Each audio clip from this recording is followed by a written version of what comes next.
ಪಟ್ಟಣದ ಅಭಿವೃದ್ಧಿಗೆ ಸದಾ ಸಿದ್ಧ ಮಹಾಂತೇಶ ಕಲಬಾವಿ.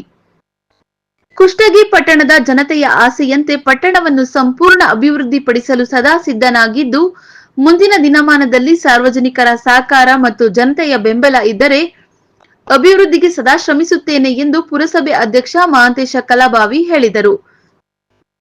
ಪಟ್ಟಣದ ವಾರ್ಡ್ ನಂಬರ್ 9ರ ಕಟ್ಟಿ ದುರ್ಗಾದೇವಿ ದೇವಸ್ಥಾನದಿಂದ ದೊಡ್ಡ ಮಸೀದಿ ಹತ್ತಿರ ಚಿಕ್ಕಮಕ್ಕಳ ಮುಸ್ಲಿಂ ಕಬರಸ್ಥಾನವರೆಗೆ ಡಾಂಬರೀಕರಣ ರಸ್ತೆಯ ಭೂಮಿ ಪೂಜೆಗೆ ಚಾಲನೆ ನೀಡಿ ಮಾತನಾಡಿದ ಅವರು, ನನ್ನ ಅವಧಿ ಮುಗಿಯುವುದರೊಳಗೆ ನನಗೆ ತಕ್ಕ ಮಟ್ಟಿಗೆ ಅಭಿವೃದ್ಧಿಗಾಗಿ, ಪಟ್ಟಣದ ಸ್ವಚ್ಛತೆಗಾಗಿ ಮತ್ತು ಅಭಿವೃದ್ಧಿ ಮಾಡಲು ನಾನು ಪಣವನ್ನು ತೊಡುತ್ತೇನೆ. ಆದರೆ ಈಗಾಗಲೇ ಪಟ್ಟಣದ ಅನೇಕ ಕಡೆಗಳಲ್ಲಿ ಸಿಸಿ ರಸ್ತೆ ಮತ್ತು ಡಾಂಬರೀಕರಣ ಸೇರಿದಂತೆ ಹಲವಾರು ಕಾಮಗಾರಿಯನ್ನು ಕೈಗೆತ್ತಿಕೊಳ್ಳಲಾಗಿದೆ.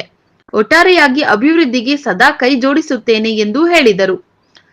ಈ ಸಂದರ್ಭದಲ್ಲಿ ಪುರಸಭೆ ಮಾಜಿ ಉಪಾಧ್ಯಕ್ಷೆ ಹಾಗೂ ಹಾಲಿ ಸದಸ್ಯೆ ಅನುಭವ ಕೋರಿ, ಬಸವರಾಜ ಬುಡಕುಂಟಿ, ಸಂಗಪ್ಪ ಪಂಚಂ, ಹನುಮಂತ ಹಳ್ಳಿ ಸೇರಿದಂತೆ ಹಲವರು ಉಪಸ್ಥಿತರಿದ್ದರು.